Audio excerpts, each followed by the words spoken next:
हेमंत शर्मा जब भी बोल रहे हैं नफरत, हिंसा, बंटवारा, बात कर रहे हैं हिंदू मुसलमान की, बात कर रहे हैं बांग्लादेश पाकिस्तान की।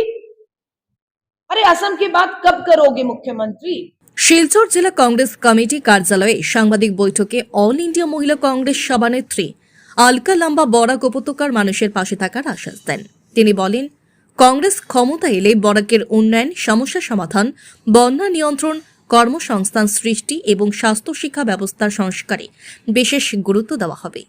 বিজেপির বিরুদ্ধে তীব্র আক্রমণ শানিয়ে লাম্বা অভিযোগ করেন, শাসক দল ভুয়ো প্রতিশ্রুতি ও বিভাজনের রাজনীতি করছে। তিনি বেকারত্ব, নিয়োগে স্বচ্ছতার অভাব, চা শ্রমিকদের মজুরি বৈষম্য, নিকাশি ও অবকাঠামোগত সংকট, বন্যা নিয়ন্ত্রণে ব্যর্থতা এবং সীমান্ত নাগরিকত্ব ইস্যুতে অনিশ্চয়তা তৈরির অভিযোগ তোলেন। তিনি আরও দাবি করেন, বরাকের সমস্যা সমাধানে কংগ্রেস বিকল্প পরিকল্পনা নিয়ে এগোবে এবং জনগণের অবহেলার বিরুদ্ধে পরিবর্তন এখন জরুরি। 10 साल से भाजपा की डबल इंजन की सरकार के भ्रष्टाचार कुशासन से त्रस्त आकर बदलाव चाहते हैं। बदलाव का चेहरा गौरव गोगोई जी के हाथ में हमने जिम्मेदारी कांग्रेस अध्यक्ष के तौर पर सौंपी और गौरव गोगोई जी के नेतृत्व में असम में हम ये विधानसभा चुनाव लड़ रहे हैं। मुझे पूरा विश्वास है जिस तरह से आप जन सैलाब को घरों से निकलते हुए देख रहे हैं, वो बदलाव का एक संकेत है। राहुल गांधी जी, प्रियंका गांधी जी और 6 अप्रैल को मल्लिकार्जुन खड़गे साहब भी सिलचर आने वाले हैं। हम पूरी ताकत से सिलचर के लोगों की, बराक वैली के मैं कहूंगी लोगों की आवाज को उठा रहे हैं। भाजपा की डबल इंजन की सरकार, मुख्यमंत्री, गृह मंत्री, प्रधानमंत्री फेल हो गए सिलचर के विकास को आगे ले जाने में। भ्रष्टाचार की बलि चढ़ा है बराक वैली का विकास।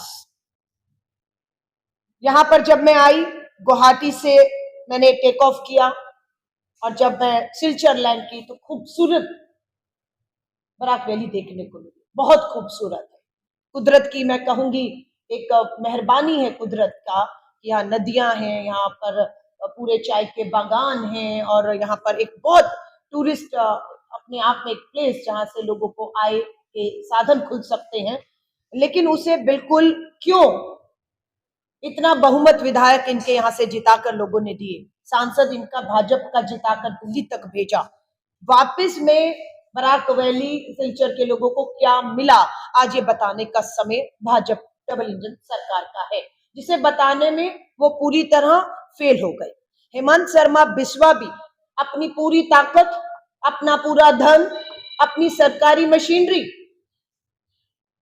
कांग्रेस को तोड़ने में लगा रहे हैं, कांग्रेस के भ्रष्ट नेताओं को खरीदने में लगा रहे हैं, सारी ताकत लगा दी। चुनाव आया तो मुख्यमंत्री को बताना चाहिए था 10 साल में, जो बच्चा 10 साल का था, इन 10 सालों में वो आज 20 साल का हो गया है। क्या उसको इतनी बेहतरीन शिक्षा मिली? क्या आज नौकरियां उसका इंतजार कर रही हूं? कितना रोजगार मिलेगा उन बच्चों को जो पढ़ लिख कर आज बैठे हैं यहां पर? पलायन हो रहा है उल्टा। सो बेरोजगारी मुद्दा है बिल्कुल हमारे लिए। यहां पर मैं जब आ रही थी एयरपोर्ट से यहां तक के लिए, मुझे बहुत चाय के बागान में काम करते हुए, जाते हुए, आते हुए मेरी बहनें मुझे दिखी हैं।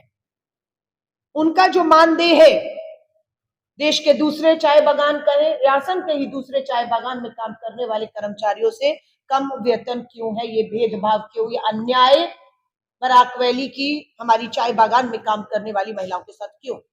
प्रधानमंत्री नरेंद्र मोदी जी आते हैं, रेल मंत्री, परिधान मंत्री, परिधान महिलाएं चाय बागान में मुझे मिली, किसी ने भी एक तरह के वस्त्र नहीं पहने हुए थे, कोई ड्रेस कंपटीशन नहीं था। प्रधानमंत्री जी कि आपने महिलाओं को चुना, उनको एक जैसे वस्त्र पहनाए, उनका घेरा बनाया, उनके बीच में खड़े होते हैं, नाचते हैं और रील बनाते हैं।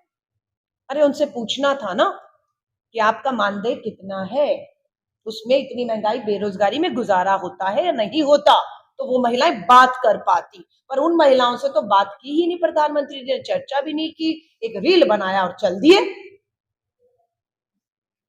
रियल बातों पर प्रधानमंत्री जी चर्चा से सदन में हो या सर्वदलीय बैठक से भाग जाते हैं। आज बेरोजगारी बिल्कुल मुद्दा बना हुआ है, बढ़ती कीमतें, महंगाई, आज पूरा देश त्रस्त है, असम त्रस्त है। बराक वैली और सिलचर कैसे अछूता रह सकता है?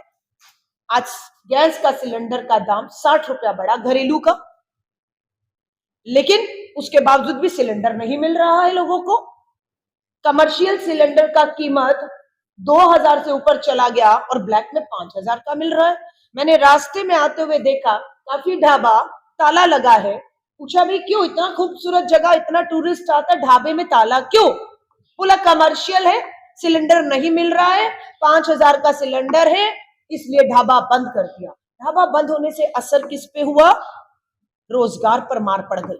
उस ढाबे में 4-5 युवा काम करते थे, ढाबा बंद क्योंकि सिलेंडर नहीं है। रोकिए कालाबाजारी को, दीजिए लोगों को कम कीमतों में महंगाई से राहत का सिलेंडर, और वो बच्चा बेरोजगार हो गया, ढाबे में ताला है।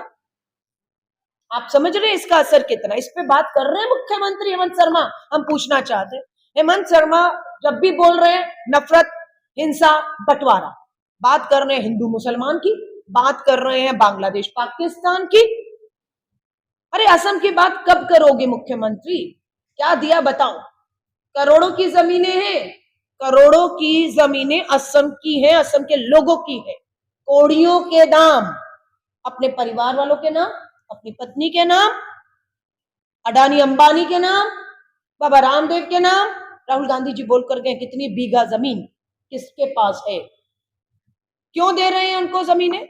वो जमीन तो आपकी है, उस पे आपके बच्चों के लिए अच्छे स्कूल बनने चाहिए जो आगे जाके उनका भविष्य बनाए, अस्पताल बनने चाहिए। यहाँ मुझे अभी बताया हमारी इंचार्ज ने कि यहाँ इलाज कराने के लिए बराक वैली के लोगों को कितने घंटों किलोमीटर का सफर तय करके सिलचर आना पड़ता है, और अगर सिलचर नहीं तो फिर गुवाहाटी जाइए, और गुवाहाटी में भी अगर फेल होते हो तो दिल्ली तक का सफर करिए आप। डबल इंजन का सरकार ने पूरी तरह से यहाँ पर हेल्थ केयर जो है हमारी सुविधाओं को फेल करके रख दिया है।